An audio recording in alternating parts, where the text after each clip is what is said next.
Corps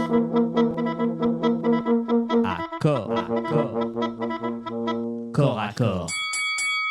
Et vous le savez, c'est un dossier que l'on suit sur Tocsin et que l'on a beaucoup suivi, sur lequel on a alerté. Ben voilà, c'est arrivé, le programme d'éducation à la vie sexuelle et affective, le fameux EVARS, voulu par le gouvernement, dans le cursus scolaire de vos enfants.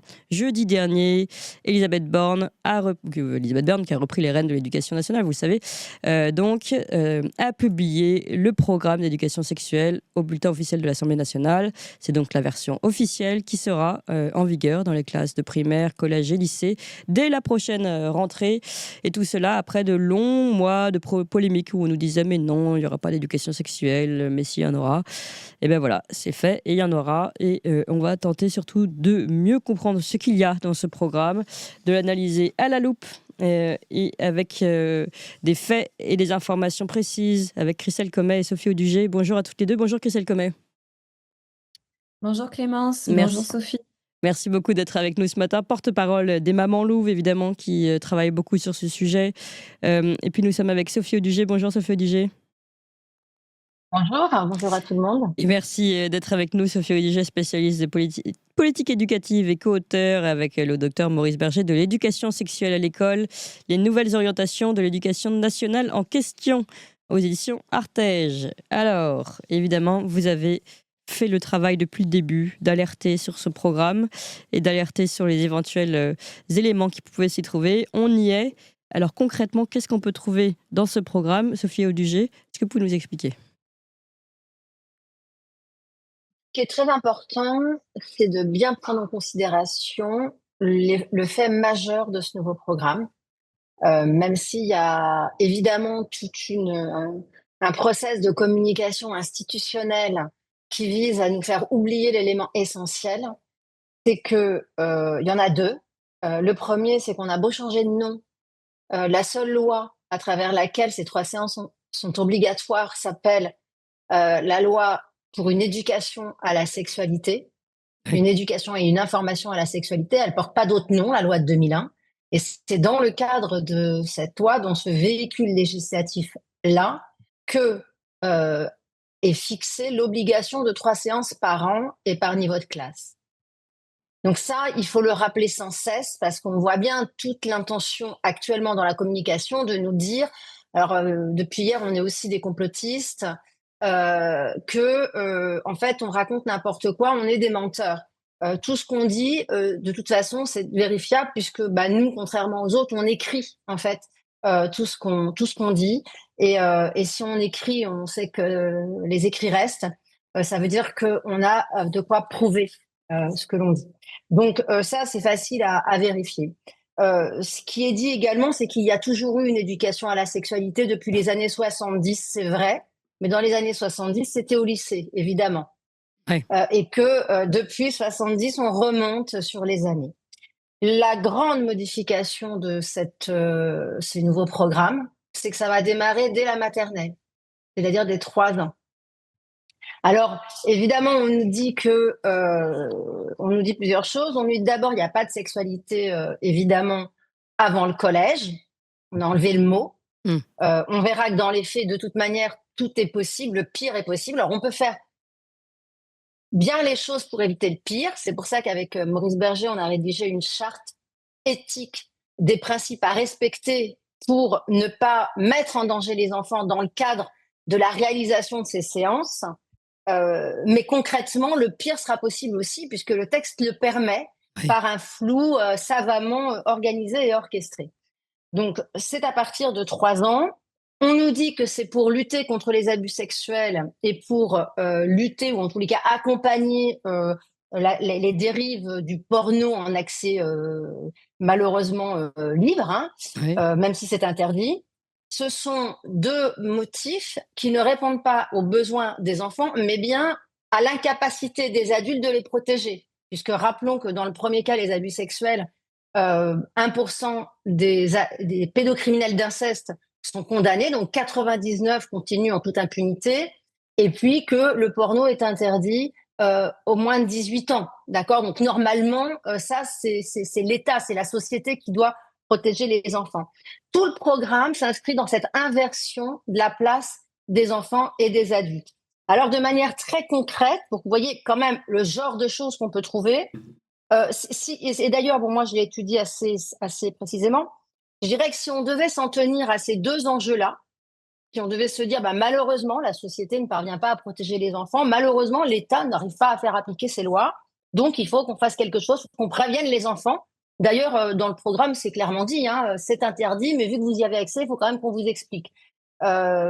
Mais on pourrait déjà enlever 80% du programme, en fait, si vous voulez. Et donc, les 80% dont je vais vous parler, c'est un flou artistique sur la question du consentement pour les petits, qui pose vraiment question, vraiment.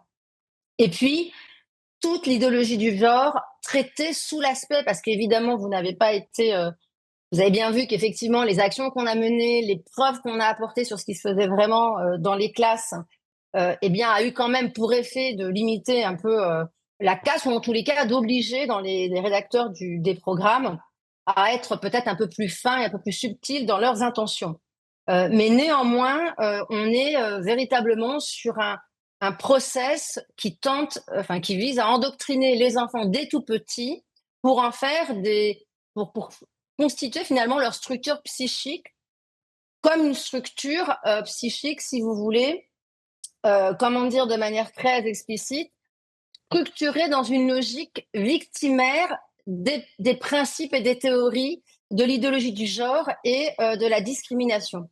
Donc, par exemple, vous voyez, avant 4 ans, eh bien, il y a par exemple aller vers un vocabulaire scientifique sur le registre évidemment du corps, hein, des parties du corps, donc les parties intimes, qui est très déconseillé par les pédopsychiatres, hein, qui disent qu'il ne faut pas devancer les questions des enfants et leur laisser utiliser leur propre vocabulaire à cet âge qui est très petit. On parle d'enfants de 4 ans, hein. Oui. Enfin, même pas, là on est à 3 ans. On a également développé la capacité de s'affirmer par le consentement. Apprendre à associer un geste à un mot simple, non, oui, d'accord, stop. Donc nous, on l'a déjà dit, il n'y a pas de problème pour apprendre à dire non et à dire stop. Par contre, on n'est carrément pas d'accord pour apprendre à dire oui ou d'accord, s'agissant évidemment d'actes qui sont faits sur des enfants. Mais attendez, parce que là, justement, sur le d'accord, oui. Le contexte, est-ce qu'il y a une phrase là-dessus du contexte qui dit que c'est vraiment concernant des actes de type sexuel que l'enfant peut dire oui ou d'accord? En fait, c'est pas présenté comme ça, évidemment. C'est dans le programme, vous avez d'un côté des items qui vont être traités, Oui. et sur l'autre colonne, les activités pour le faire. Et donc là, moi, je me réfère à l'item développer la capacité de s'affirmer par le consentement. Et tout le problème sur les petites classes, si vous voulez, il est là. C'est-à-dire que on va apprendre à l'enfant ce qu'est le consentement et on va lui apprendre ce que c'est de consentir. Mais on va lui apprendre dans un registre qui est le registre des relations. Oui. C'est-à-dire qu'on va lui dire, bah, tu peux consentir, tu dois consentir pour que ton camarade se mette à côté de toi. Tu dois consentir, etc. Si on te propose un gâteau, si on te propose de jouer, tu as le droit de dire non, tu as le droit de dire oui. Oui. Sauf que l'enjeu du programme, c'est de contribuer à la lutte contre les abus sexuels faits sur les enfants. Or, l'abus sexuel fait sur un enfant ne relève pas du consentement, il relève d'un interdit, Ah oui. d'un interdit anthropologique. Oui. C'est exactement une vidéo qu'a tournée d'une enseignante qui fait ça très bien, avec une chansonnette, mon corps est à moi, tu n'as pas le droit de le toucher, il y a les gestes, il y a la parole, etc. En fait, ce que nous disent les pédopsychiatres, c'est qu'à cet âge, plus vous allez mettre de choses dans la tête des enfants, plus vous allez créer de la confusion. On est sur des enfants qui ont 3 ans, 4 ans, 5 ans, Oui, ils sont incapables de s'approprier des concepts aussi abstraits. Donc il faut être extrêmement simple, avec des messages très courts, très clairs, et qui sont des messages qui sont fondés sur des limites qui sont posées et sur des interdits. Alors, Et Sophie il ne Adigé, faut pas ouais. avoir d'illusion. L'enfant ne fera pas le lien entre consentir à s'asseoir sur un banc et interdire un geste qui est mal posé. Et ça, on va le retrouver sur tout le programme, avec des confusions que moi je trouve quand même très, très gênantes. Par exemple, sur les personnes de confiance. Dire qu'une personne de confiance peut avoir des gestes déplacés. Donc là, on parle clairement des abus sexuels. Ben non.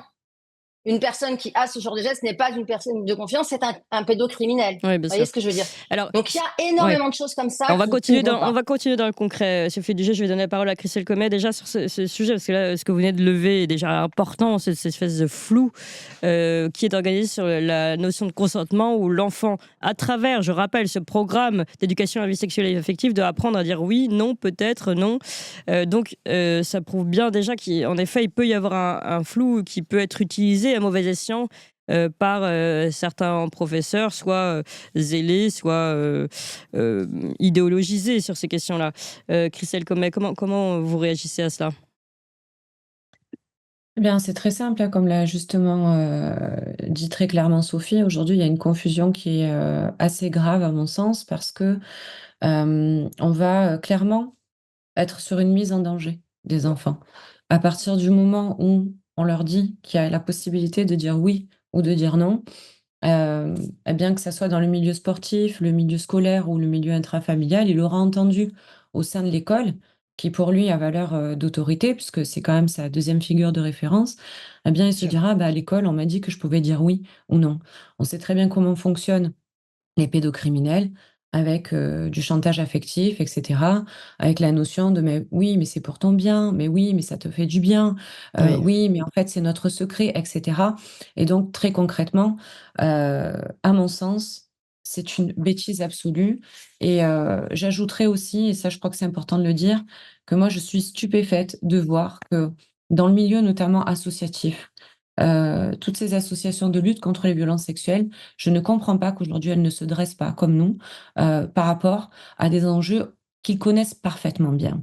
Parce que ces gens-là sont spécialisés dans la lutte contre les violences sexuelles. Comment on peut laisser dire aujourd'hui qu'on apprenne à un enfant le consentement? Donc, nous, dans les faits, après Clémence, je vais vous le dire très concrètement. Aujourd'hui, on se retrouve face à des situations qui sont récurrentes, pour ne pas dire quotidiennes. À titre d'exemple, depuis le début de l'année, hein, j'ai reçu 7 témoignages. 7 témoignages encore, de familles, dont les enfants reviennent choqués de l'école parce que, au-delà de ces notions de consentement, mais il n'en reste pas moins que les intervenants qui vont réaliser, ces séances, eh bien, ne sont clairement pas formés et viennent raconter des choses qui ne sont absolument pas adaptées aux enfants, au prétexte, la plupart du temps, que cela vient de leurs questions. Ouais. Vous pouvez Donc, nous donner des exemples concrets? ah ben, écoutez, je vais vous donner 2 exemples très concrets, parce que j'ai pas encore terminé malheureusement de traiter ces dossiers, hein. Vous voyez, on a repris la scolarité depuis le 6 janvier et là, aujourd'hui, à l'heure où je vous parle, on est le 10. Donc 2 faits marquants. On est sur des classes de CM2. On a, des petites filles qui, parfois sont en avance d'ailleurs, pour une qui a 9 ans et qui entend lors d'une séance que, dans le cadre donc, d'une séance, pour la puberté, qu'il est possible de s'insérer un tampon dans le vagin. Vous voyez, par exemple? Donc ça, on vous dira: «C'est normal, ça fait partie du cycle 3, c'est logique d'aborder la puberté». Voilà, donc là, on est, clairement dans le devancement du questionnement d'un enfant et ensuite, encore un fait qui pour moi est malheureusement commun, mais encore choquant.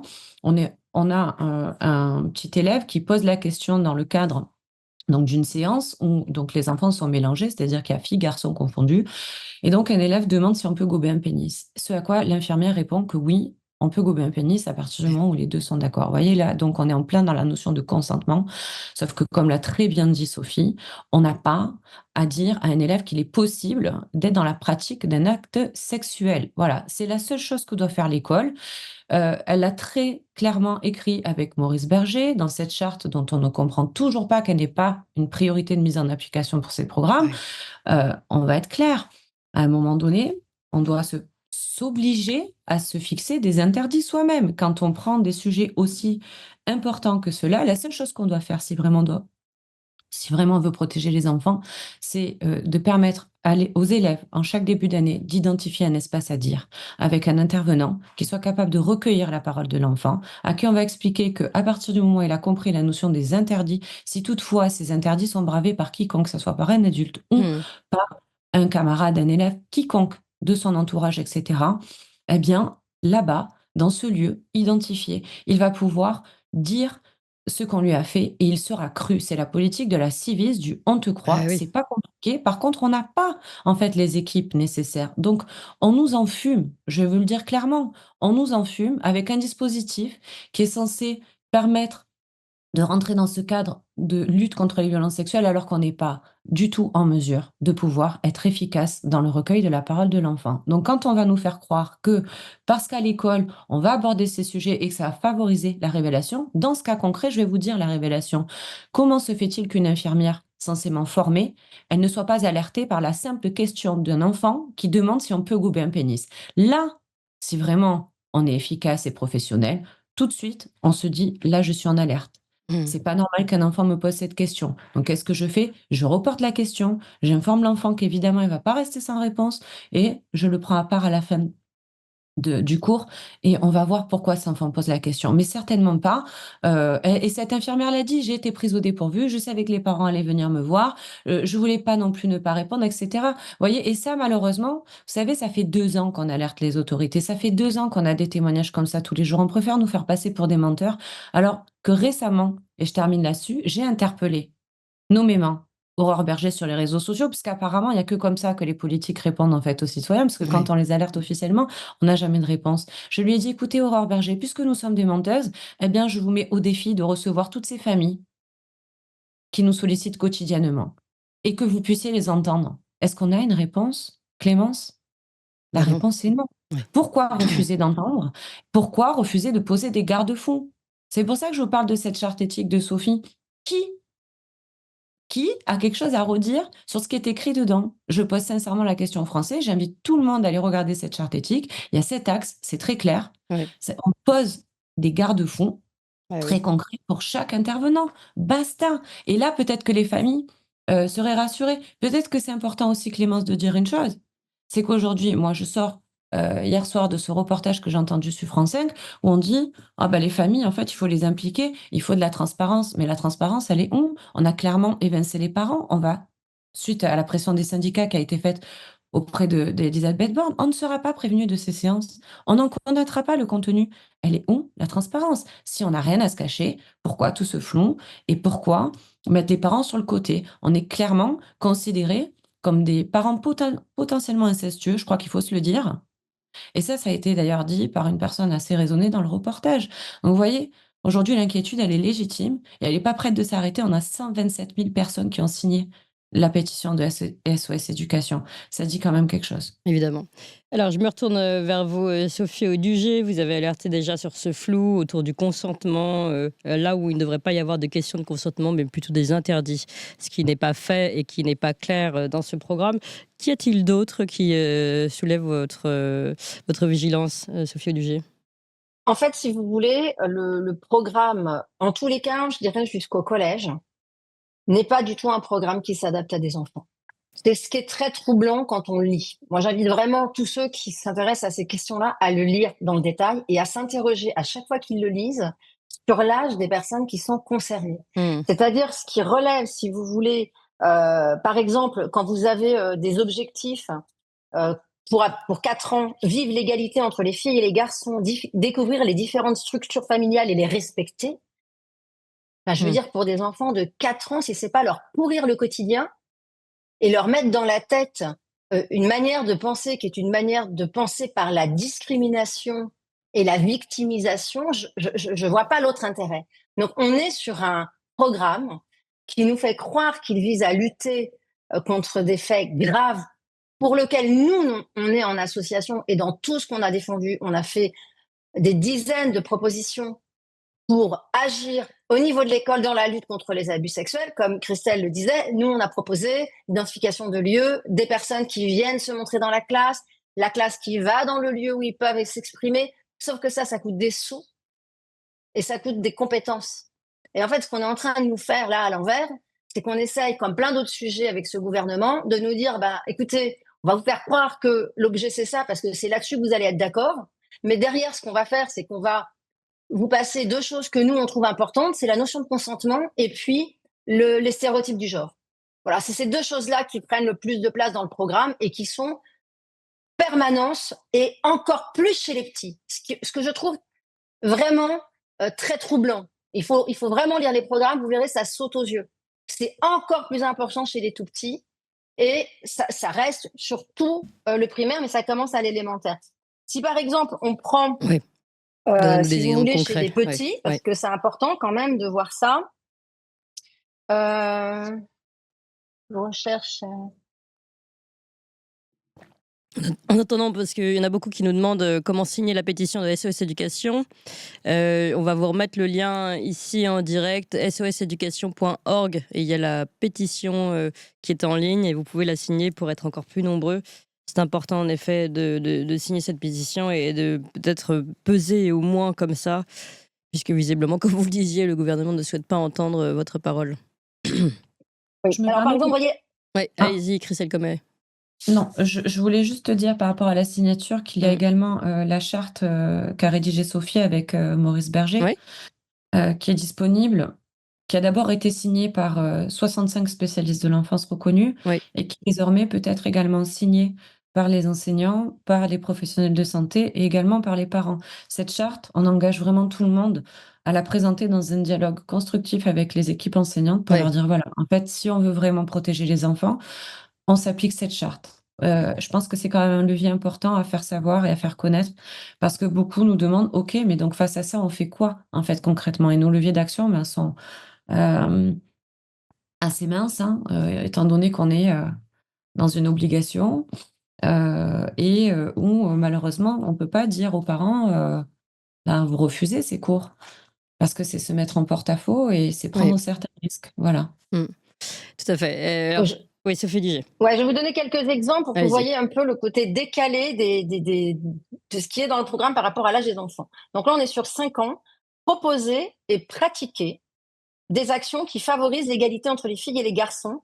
Par exemple, à propos de la répartition des espaces de cours disponibles et des jeux collectifs qui y sont menés. 5 ans. Attendez, redites proposer et pratiquer. Proposer et pratiquer des actions qui favorisent l'égalité entre les filles et les garçons. Par exemple, à propos de la répartition des espaces de cours disponibles et des jeux collectifs qui y sont menés, ils ont 5 ans. Vous voyez, moi, en commentaire, je me suis mis, mais foutez-leur la paix. Voilà, parce que franchement, voilà. Ensuite, on a à 6 ans, développer sa connaissance de soi. Vous voyez, à 6 ans. Alors, bon, on sait ce que c'est que développer sa connaissance de soi quand on est adulte, mais alors, oui, à 6 ans, aller proposer ça à des enfants au niveau cognitif et affectif où ils en sont, c'est quand même assez invraisemblable. Exprimer ses sentiments et ses émotions de façon appropriée, résoudre des conflits de façon constructive, ils ont 6 ans. Rédiger des récits de vie fictifs, faire parler des personnages représentés. Ils ont 6 ans, ils viennent juste d'apprendre à écrire. D'accord ? Développer une bonne connaissance de soi, donc ça, ça revient quand même assez régulièrement. À 7 ans, identifier et différencier plusieurs types de sentiments et de relations amoureuses et amicales. À quel âge ? 7 ans. À 7 ans, on doit... Identifier et différencier plusieurs types de sentiments et de relations amoureuses et amicales. Lire et comprendre des albums de littérature de jeunesse sur les thèmes de l'amitié entre filles, entre garçons, entre filles et garçons. Exprimer ses propres représentations de l'amitié et de l'amour. Comprendre qu'il est possible d'apprécier et aimer qui on veut, d'avoir et d'exprimer ses préférences et prendre conscience de l'importance de respecter les différences. On est toujours à 7 ans.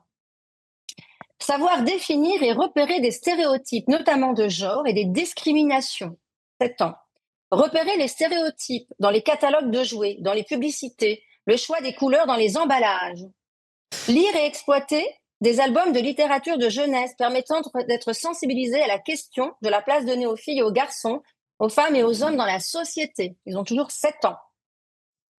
Voilà. Proposer donc des stratégies pour une organisation et une utilisation plus égalitaire des espaces partagés, toujours à 7 ans. Et à 7 ans aussi, savoir penser de façon critique. Voilà, éviter les biais, les influences. À 7 ans.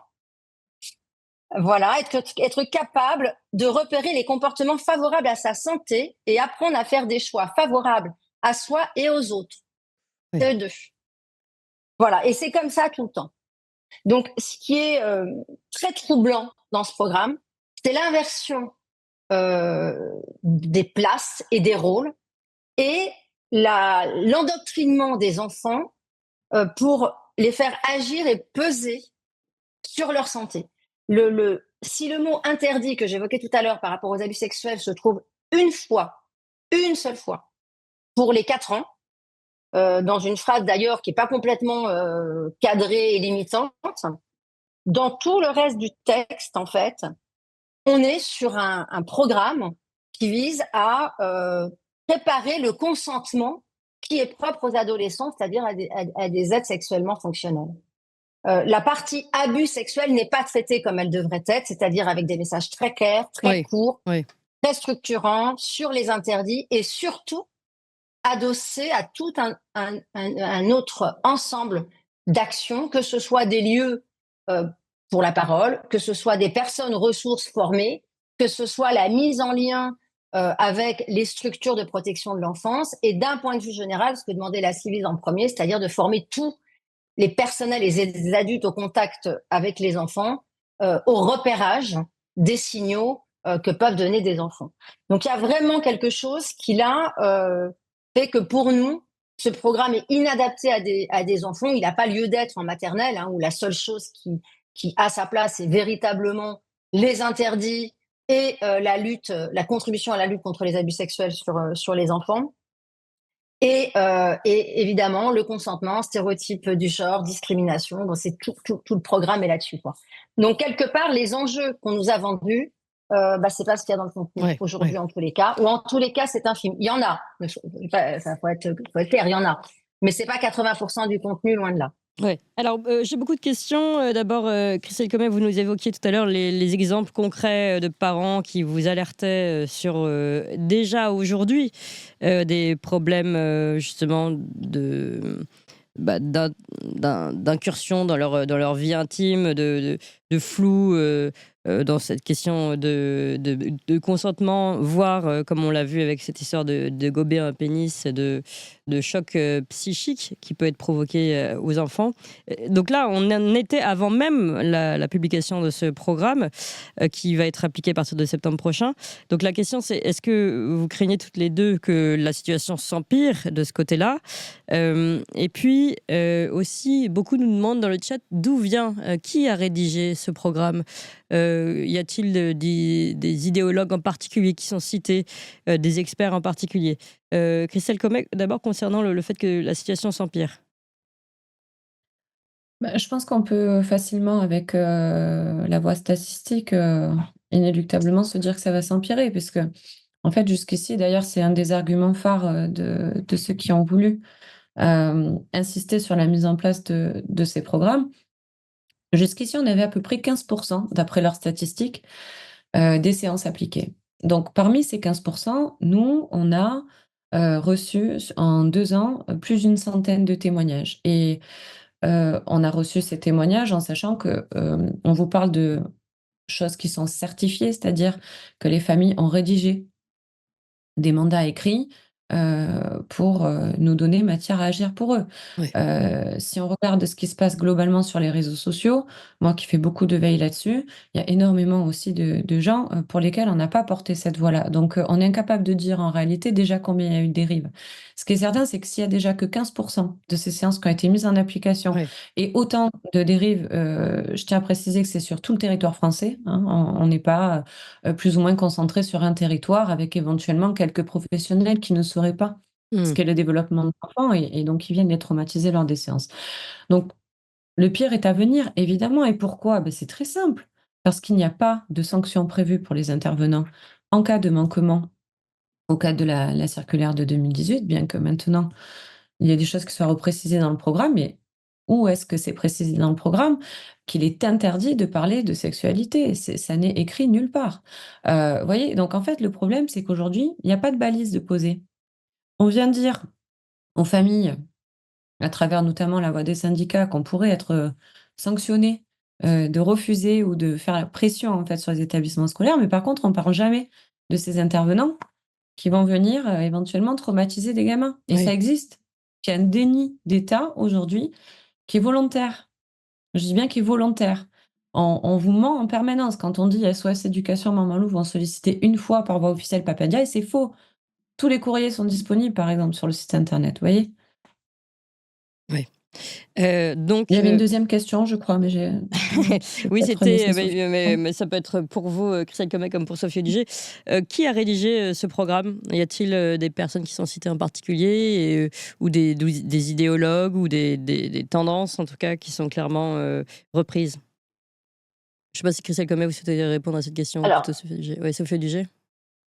Oui, je vais laisser Sophie. Je peux, mais je laisse Sophie. D'accord. Elle saura le faire très, très bien. en fait, le programme a d'abord été soumis au Conseil supérieur des programmes, qui a rassemblé et écouté à peu près tout le monde. Nous avons été auditionnés. Hein, nous sommes allés avec 3 médecins, ceux avec qui on a fait le rapport et puis également le livre.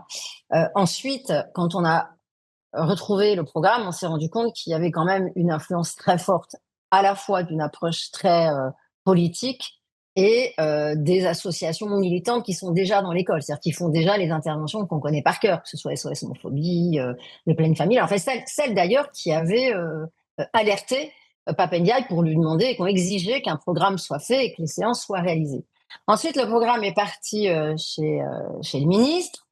Et en fait, entre les deux, il est passé à la DGESCO. Et là, les militants ont réécrit des choses. Et là, ils ont réintégré tout ce qui était stéréotype du genre, identité de genre, etc. Et avec le premier programme qui aurait dû passer au Conseil supérieur de l'éducation, qui est celui qui normalement doit le valider, qui est constitué en fait des syndicats de l'éducation nationale, hein, faut être clair aussi, donc c'est pas complètement neutre idéologiquement. Hein. C'est-à-dire que quand Aurore Berger dit hier, ça a été validé à l'unanimité. D'abord, il y en a qui se sont abstenus, qui est quand même intéressant de savoir. Et sinon, les autres, de toute façon, c'est des syndicats qui sont très orientés politiquement et qui veulent faire avancer ces idées-là. On le sait très bien. Donc, si vous voulez, ils ont remis l'identité de genre, etc. Ce qui a amené le ministre qui n'est plus là, Alexandre Portier, à faire cette déclaration à l'Assemblée pour dire eh bien qu'il ne fallait pas présenter l'idéologie du genre dans l'école. Du coup, ça a été repris par Anne Genetet, qui l'a un peu customisé. Ensuite, ça a été repris par Elisabeth Borne, qui nous a remis de l'idéologie, de la théorie du genre. Ils nous ont masqué un peu les choses, c'est-à-dire que où on avait avant identité du genre, maintenant on a soit identité sans genre après, soit genre sans identité devant. Mais globalement, ça n'a pas changé la face du monde. Et en fait, on voit bien quel va être le véhicule sémantique pour faire passer les mêmes idées. Donc voilà, c'est évidemment un programme qui est très infiltré d'idéologie. Et d'ailleurs, j'en veux pour preuve que nous, on a envoyé 4 situations concrètes avec les mamans louves au ministre de l'Éducation nationale de l'époque. On n'a jamais eu aucune réponse. On ne nous a même pas dit merci de nous avoir alertés. On va s'enquérir auprès des établissements de ce qui s'est vraiment passé, de savoir comment vont les enfants. Oui. Et de réparer si les enfants ont effectivement été choqués. On n'a jamais eu de retour. Ensuite, on a envoyé des courriers pour dire attention, il y a quand même des choses auxquelles vous devez faire très attention dans vos programmes. Voilà la position des médecins, des pédopsychiatres, de gens sérieux qui n'ont pas de conflit d'intérêt, c'est-à-dire qu'ils ne travaillent pas également pour des associations LGBT, ils ne sont pas non plus consultants du ministère ou d'agences du ministère, parce que ça aussi c'est pareil si vous voulez, hein, parce que quand vous avez des consultants des agences de ministère, ça revient au même. Hein, voilà. Donc, quand on leur a amené toute la matière qu'on leur a amenée, quand on leur a donné le rapport, puis on leur a envoyé le livre, puis on a mis en évidence les points qui étaient fondamentaux, on leur a demandé, on leur a dit, écoutez, on entend qu'on ment, pas de problème. Dans ces cas-là, vous déclarez en début des programmes, on considère que la sexualité infantile n'existe pas, l'enfant n'est pas n'est pas fonctionnel sexuellement, et donc à ce titre, la notion de consentement est inapte pour l'enfant. Oui. Première chose. Deuxièmement, il n'existe que 2 sexes. Vous voyez ? Et troisièmement, tout le vocabulaire du sexe ou de la sexualité est interdit. Est interdit dans le cadre scolaire, au moins jusqu'à la 4e, c'est-à-dire 12-13 ans, l'âge de l'adolescence. On a dit, c'est très, vous le mettez, et on peut même citer la liste des mots. Hein, je veux dire, c'est facile, on les connaît. Hein. Eh bien non, rien. C'est très simple pourtant, de dire ça, de dire voilà, ce programme il s'inscrit là-dedans, voyez. Et ils l'ont pas fait. Et ensuite on leur a envoyé la charte.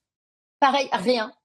Donc si vous voulez, on n'a pas d'autre moyen que de dire à ceux qui veulent s'intéresser au sujet, se faire leur propre opinion, de lire nos travaux, de lire la charte, et puis aussi de dire aux parents, parlez-en à vos enfants, préparez les enfants pour éviter les chocs. Ça, c'est quand même aussi le conseil qu'on peut donner. C'est aux parents aussi de prendre à bras le corps ce sujet. Nous, on le voit, si vous voulez, dans les classes, ça, Christelle, tu peux peut-être en parler mieux que moi, mais le nombre de parents qui le disent et le nombre de parents qui se taisent parce qu'ils ont peur pour leur enfant, pour la scolarité de leur enfant, pour ce qui va se passer l'année d'après, est-ce qu'ils vont aller être envoyés dans le bon collège après. Enfin, la pression sur les parents pour se taire est réelle. Christelle Commet, un mot là-dessus, et peut-être aussi si vous avez peut-être quelque chose à dire sur les origines de ce texte, et ce sera pour finir d'ailleurs, parce qu'on arrive à la fin de cette émission. Bon, je pense que Sophie l'a suffisamment bien détaillé, tous ces passages et remaniements de texte. Moi, ce que je veux dire, c'est très simple, c'est qu'effectivement, la pression aujourd'hui, quoi qu'on en dise, elle est mise sur les parents. On l'a suffisamment vu sur ces 2 dernières années. À chaque fois qu'il y a une remise en question, dans une dynamique en plus d'ouverture de dialogue, on est face à ce mammouth qui est celui de l'éducation nationale, qui consiste à toujours avoir cette posture de on est au-dessus, et en fait, vous remettez en question simplement les valeurs de la République. Donc, ça a valu à certaines familles des signalements auprès du procureur de la République, des menaces en fait d'enquête sociale, etc. Donc, évidemment que les familles ont peur. Je crois qu'il faut le dire. Ce n'est pas pour inquiéter, mais c'est par souci de transparence. Donc, nous, vraiment, ce qu'on engage, c'est une ouverture de dialogue avec les établissements scolaires, parce que je crois qu'en fait, on n'a pas vraiment le choix. Quoi qu'il en soit, c'est à eux qu'on confie nos enfants. Après, moi, je trouve quand même assez triste, et là-dessus, je ne pourrai jamais l'accepter, en fait, que l'on doive, à l'heure actuelle, préparer nos enfants à éventuellement être traumatisés psychiquement. C'est pas acceptable, en Non, fait. c'est pas normal, je C'est suis pas d'accord. acceptable. Maintenant, comme le dit Sophie, malheureusement, c'est pas une majorité des familles qui s'intéressent à la scolarité de leurs enfants, faut être clair. Et ça, je crois que vraiment, il y a beaucoup de gens qui devraient s'intéresser à ce qui se passe au sein de l'institution scolaire, parce que leurs enfants, ils passent le plus clair de leur temps.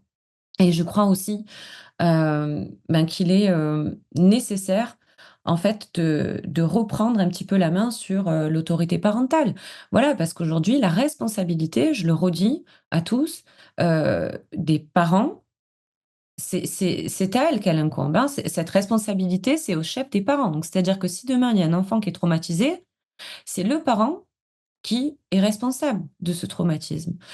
Donc, voilà. Oui, À mon sens, il va falloir quand même s'intéresser de près à ce qui se passe, et ne serait-ce que le fait que d'engager ce dialogue avec les établissements, ça montre l'intérêt. Donc, peut-être qu'éventuellement, dans ces conditions-là, on aura des équipes enseignantes qui veilleront à ce que les séances, elles soient adaptées. Mais pour répondre à votre question, Clémence, jusqu'à aujourd'hui, si on devait faire de la statistique, c'est plutôt une famille qui monte au créneau et qui essaie de le faire correctement, et puis les autres qui sont pas très contents, mais qui vont pas jusqu'à écrire ne serait-ce qu'un simple courrier. Vous voyez? Oui, c'est-à-dire que les parents aussi doivent reprendre le pouvoir. L'État, on l'a compris, via ce programme, encore une fois, vole un peu plus non seulement du terrain intime de l'enfant, mais aussi du terrain des parents et de ce qui était leur rôle de parent, tout simplement. Donc, à vous de reprendre le pouvoir, justement, le pouvoir et de cette autorité parentale, c'est important. Et on le voit ici à travers l'éducation et l'éducation sexuelle à l'école, mais ça peut être à travers plein d'autres sujets dont on a déjà parlé, et notamment autour de la maternité. Mais bon, c'est un autre sujet. Merci beaucoup à toutes les deux, Christelle Commet, Sophie Audugé. Christelle Commet, porte-parole des Mamans Louves, Sophie Audugé, spécialisée politique éducative et co-auteur avec Dr Maurice Berger de ce livre et de cette charte, l'éducation sexuelle à l'école, les nouvelles orientations de l'éducation nationale en question, d'édition Artege. On vous met le lien de la charte, on vous met le lien de la pétition, évidemment, à signer tout de suite dans notre chat et dans notre description de vidéo. Merci à toutes les deux, merci à vous tous sur